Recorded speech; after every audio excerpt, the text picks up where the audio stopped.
back to this edition of MBC News. I'm Amelia Guerin. And I'm Jenna Skidmore. Jenna, I really like your outfit today. Thank you. My favorite part of it has to be this new crystal I got. It's called malachite. You know, I've noticed a lot of people wearing and carrying crystals around the school. Is there some significance to them? Actually, there is. Ava Hertalendi got to sit down with some crystal enthusiasts to discuss their significance and popularity. In a year when a pandemic still lingers, some kids decided they needed a little spiritual assistance. In addition to notebooks and binders, crystals have become an essential back-to-school purchase. With the influence of social media, Mason students have been captivated by crystals and their many unique properties. Sophie Sieveking believes that crystals help bring a semblance of balance to her daily life.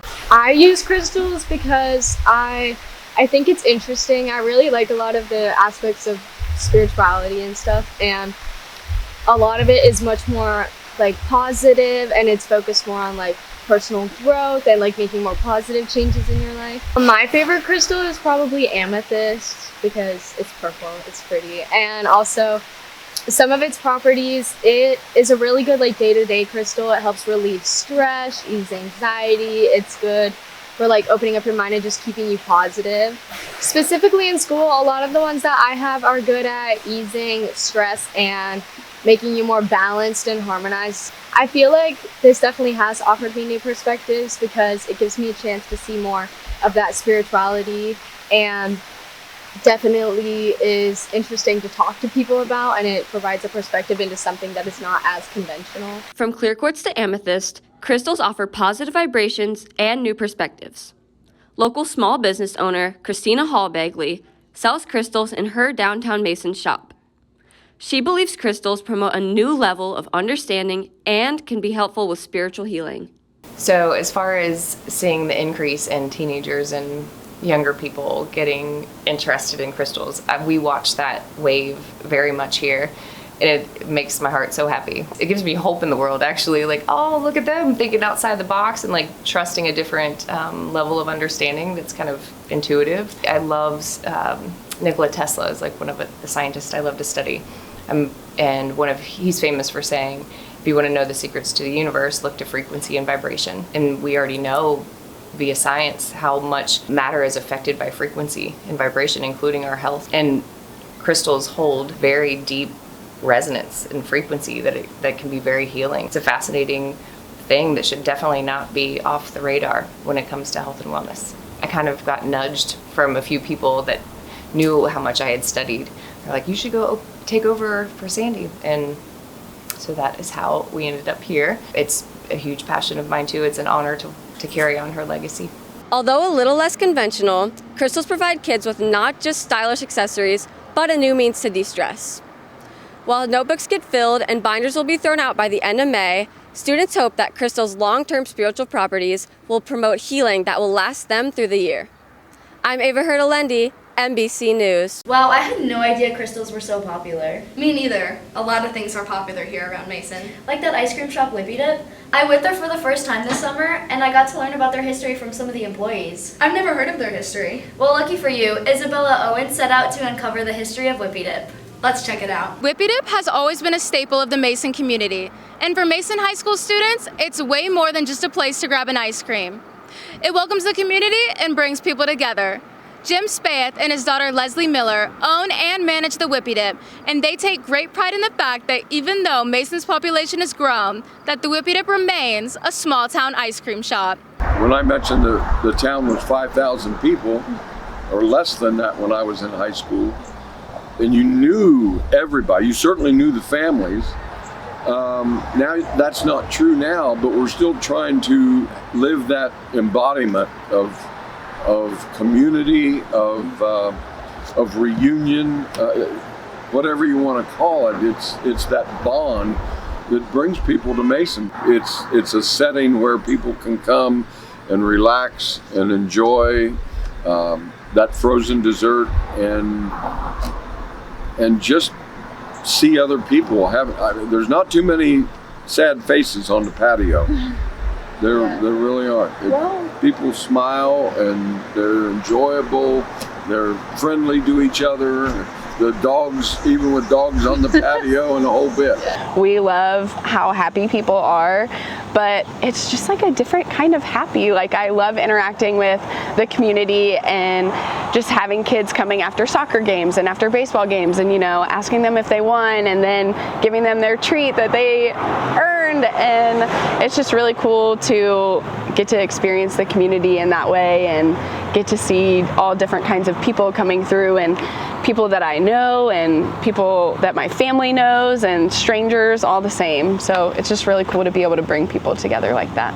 Whippy Dip not only creates a sense of happiness for the employees, but also for the students of MHS. I feel like the impact is really just creating a sense of community, you know? Like, the way that Whippy Dip is just there for us always, say after school events, big football games, homecoming, whatever, I feel like all of us can just come together to this communal place, which is Whippy Dip, and just enjoy ourselves, you know?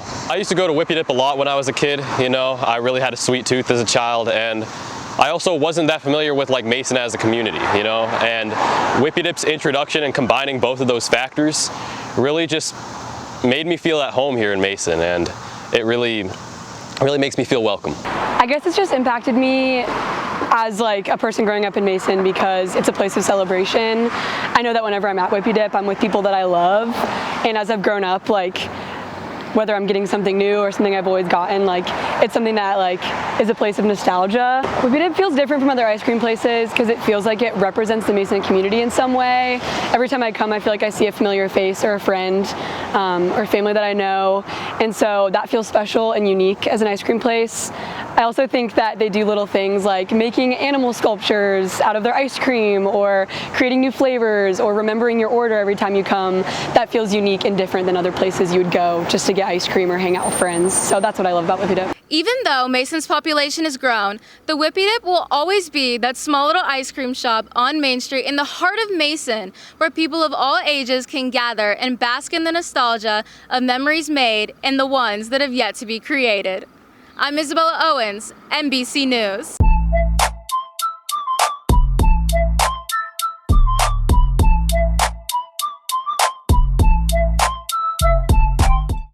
It's the beginning of a new school year here at MHS, but we still have the same old rules.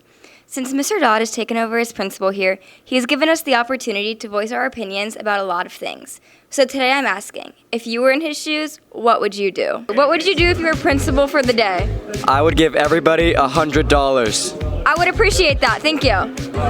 I'd make everyone watch Keeping Up with the Kardashians. Okay. Yes. Recess. Recess, okay. I would make us have at least a 2-hour lunch and be able to leave and go get lunch and come back. I like that idea. I would go to Chick-fil-A. Where would you go? I would go to Chick-fil-A too. What would you do if you were principal for the day? I would take off all my tardies. Okay. How many tardies do you have? I should have like 6 or 7. We've only been in school for a couple weeks. Maybe just like make like nap time for everybody, like a designated nap time. Okay. I don't know, maybe like people can sleep in class or something. Cancel all classes, everyone takes a nap. Yes, I would do the exact same thing. What would you do if you were principal for the day? If I was principal for the day, I would tell people you have to run in the hallways. Run in the hallways. I think that would cause like traffic. That's good. I would want people to fall. Just like okay. Wait, yeah. I got another one. Okay. Move Miss Broderick's room to C1 so that when I have late arrival and I'm coming through the lunchroom, I don't have to sprint to Z3. I feel that one because you're in my class. Yeah. So yeah. Okay, what would you do if you were principal for the day? Call school off. I would send everybody home. Cancel school. There would be no school. No school. Make everyone go home. Probably cancel school. Cancel school? What about you? I'd probably cancel school too. If I was the principal for the day, I'd just say everyone go home and then call it wraps. That's it. That's it? I'm just gonna send everybody home and then we go. All right. That's the whole school day. That's it. That's it. Perfect.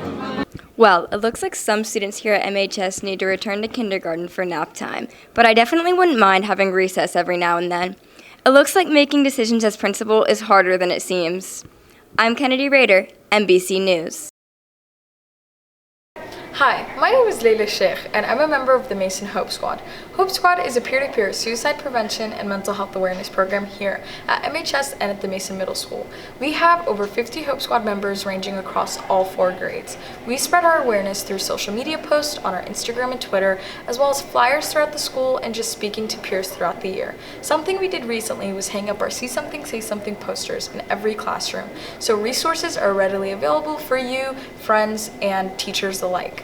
If you or anyone you know need any type of support, please reach out to anyone wearing Hope Squad pins, shirts, and or just gear in general, and we would be willing to help and support anyone who's in need. Thank you so much.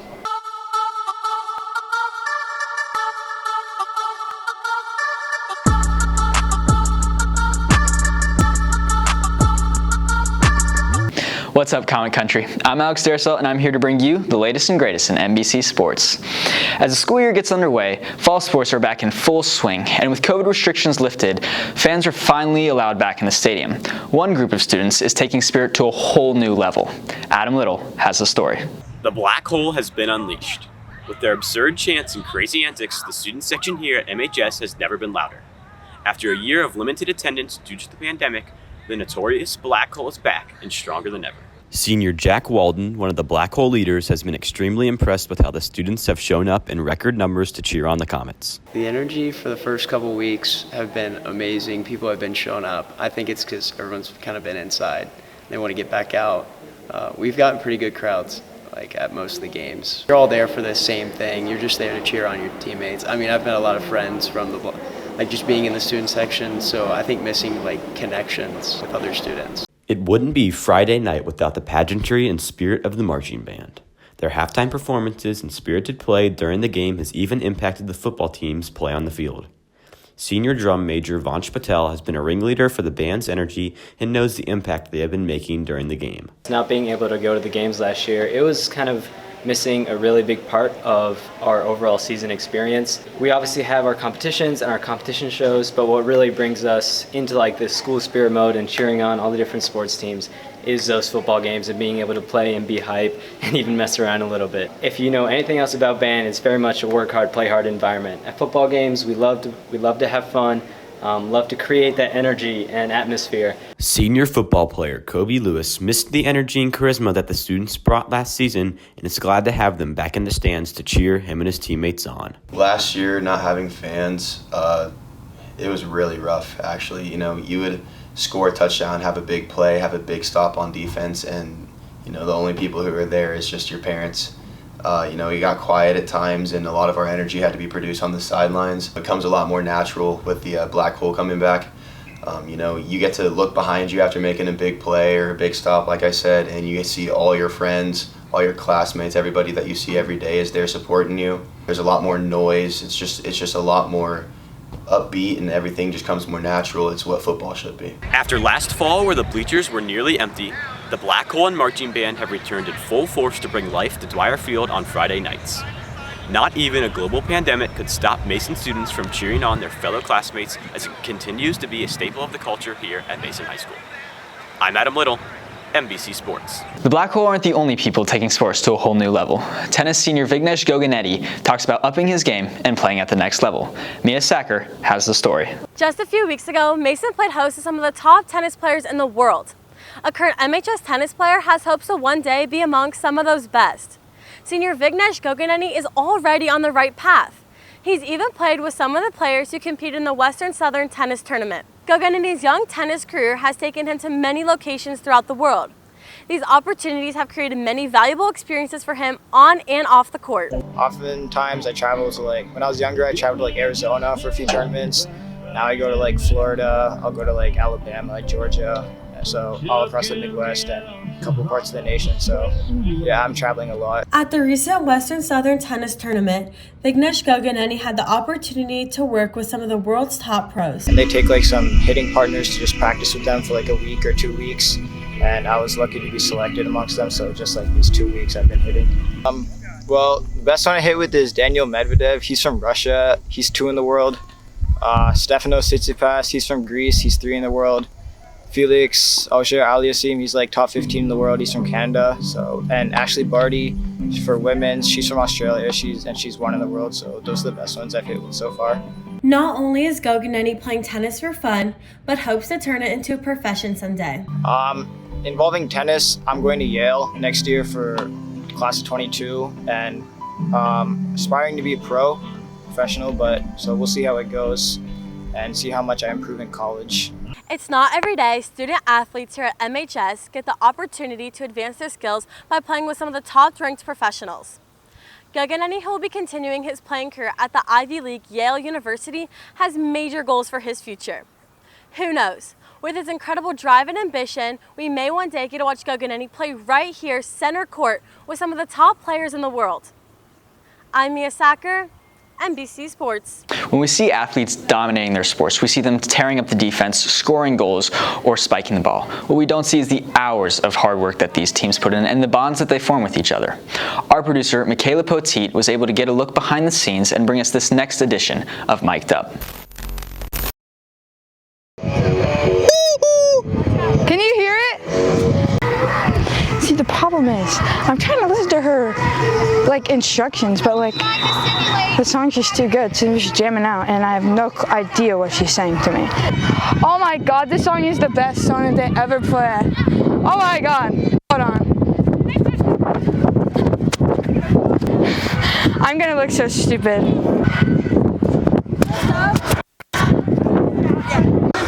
Swim. Stop. Today's Tuesday? Oh my God, today's Taco Tuesday. You smell like SeaWorld. BYOB, bring your own Barbies. My eczema is really itchy. She's gonna be film of me scratching my butt. Oh, am I only supposed to stay down here? I was just making sure you were paying attention. Guys, the song gets me a little. I had 2 ladybugs on me yesterday, 2. I think that's good luck. Amelia, I see you cheating the system! Ainsley, let's make a pact. You don't go for me, just let us look good for once. Okay, Ainsley, that's not what we talked about. No turning yet. Hi, Christina. When I get home from school, I'm not gonna wash an apple. I'm just gonna eat the apple. No. At least I'm eating an apple. Doesn't it taste like all gritty? No, it tastes like an apple. No. No, you have to test out the grapes before you buy them. So. You sampled all of them? I mean, yeah. A little from each bag? Yeah, like one from each bag. Well, that wraps up this edition of NBC News. As always, we're committed to bringing you the news of students making the news. We couldn't do it without the hard work of our fantastic cast and crew. From everyone in front of and behind the camera, I'm Jenna Skidmore. And I'm Amelia Guerin. We'll see you next time.